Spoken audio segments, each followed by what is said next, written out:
E outros pontos da nova lei trabalhista devem ser analisados pelo STF. A norma entrou em vigor em novembro de 2017, alterou mais de 100 artigos da CLT, o que influenciou a relação patrão-empregado e a rotina do judiciário trabalhista. Já são quase 2 anos desde que a reforma trabalhista entrou em vigor.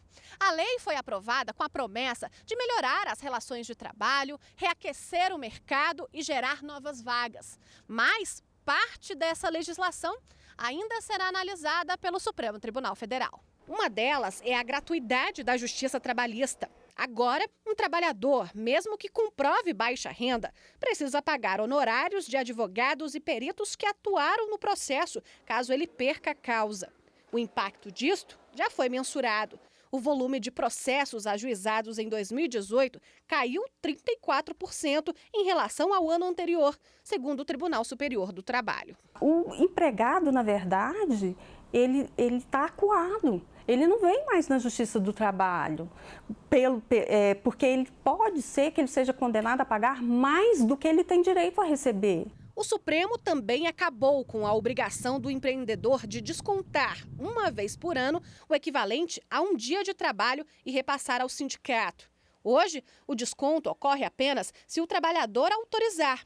Sem esse dinheiro, os mais de 16 mil sindicatos brasileiros buscam alternativas. O número de homologadores nós tivemos que reduzir pela metade.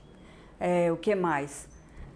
Nós, além do nosso clube, nós também temos um clube que funciona todos os finais de semana e que nós iríamos fazer alojamento, tivemos que cortar essa parte. Nós tínhamos a subsede em Sobradinho, nós tivemos que fechar. Ainda no primeiro semestre, o plenário do Supremo Tribunal Federal vai julgar a constitucionalidade do trabalho intermitente. A Procuradoria-Geral da República já se manifestou pela legalidade deste tipo de jornada. O relator é o ministro Edson Fachin. Para a CNI, a Confederação Nacional da Indústria, esse ponto da reforma é positivo, porque flexibiliza a contratação de acordo com a demanda de trabalho. O que a reforma trabalhista fez? Basicamente, ela criou segurança jurídica, regulamentando o processo, regulamentando forma de trabalho, dando mais segurança para as partes, para os trabalhadores e principalmente para as empresas para investirem seu tempo na geração de crescimento. Para o trabalhador, no entanto, a visão é outra. Esta vendedora de uma grande rede de supermercados que preferiu não mostrar o rosto foi demitida na última semana por não aceitar a mudança na jornada de trabalho. Seria trabalhar 12 por 36 e a mudança de categoria de carteira, que seria para operador de loja.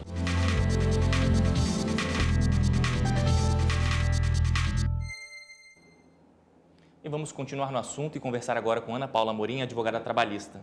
Boa tarde. Boa tarde. Nós falamos agora há pouco essa decisão do ministro Alexandre de Moraes sobre a questão de grávidas e lactantes trabalharem em locais insalubres. Importante essa suspensão da norma? Com certeza, ela é muito importante.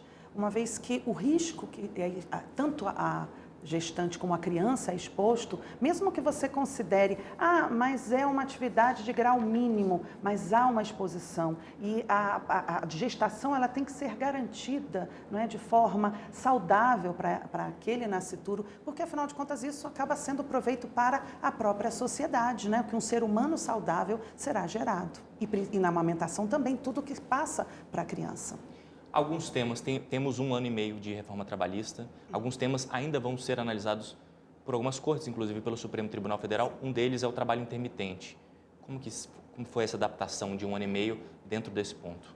Bem, algumas empresas já têm procedido à contratação desses trabalhadores intermitentes e, obviamente, eles vão recebendo, né, como o próprio legislador pontuou, o pagamento tanto do 13º, das férias, mês a mês, ou seja, lhe é pago aquela parcela relativa ao que ele trabalhou. O problema é que, como não tem uma jornada definida, porque o intermitente exatamente ele é contratado para trabalhar quando haja a necessidade, nós nunca sabemos quando e quanto, na verdade, ele vai receber. Isso acaba dificultando até mesmo a programação deste trabalhador, ou seja, ele vai ter que aprender a viver de forma diferente.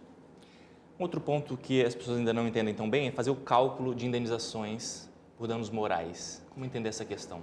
O legislador ele trouxe o chamado dano extrapatrimonial e ele acabou tabelando isso. Ele acabou tabelando, então o juiz vai analisar se o dano é em grau leve, médio, grave ou gravíssimo. E ele atrelou isso ao salário do trabalhador. Isso quer dizer, né, o leve 3 salários, médio 5, 30 e 50. O grande problema de tudo isso é que ao atrelar ao salário do trabalhador, eu vou ter discriminação clara, uma afronta à Constituição Federal. Porque se eu tiver mais de um trabalhador que tenha sido afetado por uma situação que demande essa indenização, eu terei graus, óbvio, o mesmo, né, vamos supor, gravíssima. Só que para as famílias e para os trabalhadores, o valor será diferente, porque eu estou atrelando ao valor salarial, o que claramente fere a Constituição, o princípio da igualdade da Constituição Federal. A relação patrão-empregado mudou bastante nesse 1 ano. Como entender, por exemplo, a questão das negociações coletivas? Elas tiveram mais peso? Tem mais peso agora? Tem. A reforma deixou isso claro, né? Nós temos agora o princípio do negociado sobre o legislado. Os acordos coletivos têm prevalência sobre a lei. Então, isso quer dizer que esses acordos, ou seja, essa negociação, ela está sendo privilegiada. Por isso, precisamos, então, de que empregados tenham consciência disso e que os sindicatos sejam ativos nessa participação, porque, com isso, óbvio, o que for acordado terá prevalência. É preciso, então, ter a ajuda do sindicato para o empregado não sair ruim na situação? Então. Sem sombra de dúvidas. O acordo ele é essencial à participação do sindicato. Então, esse sindicato tem que ser um sindicato forte e atuante. Mas, para isso, o trabalhador tem que entender que o sindicato é, sim, parte dessa negociação e ele tem que ser fortalecido e ele tem que reconhecer o sindicato como o seu defensor. Demissão de comum acordo. Tem muita gente que ainda não entende muito bem o que a pessoa, o funcionário, pode fazer nesse caso. Explica melhor como que funciona isso 1 ano e meio depois de reforma trabalhista. Bem, na verdade, como o próprio nome diz, é um comum acordo, ou seja, não há nenhuma demissão por parte do empregador, nenhum pedido de demissão. Ou seja, eles podem chegar à conclusão de que não querem mais essa relação. Com isso, então, há a possibilidade de se sacar o FGTS, o que não ocorre se o trabalhador pedir demissão. Bem, havendo o acordo, isso tem que ficar claro que não houve uma imposição pelo acordo. Havendo o acordo, o trabalhador receberá 20% de multa sobre esse FGTS, que em caso de demissão seria 40%, então o empregador só recolhe 20%. E ele pode sacar até 80% desse FGTS. Uma questão importante é que ele não tem direito ao seguro-desemprego.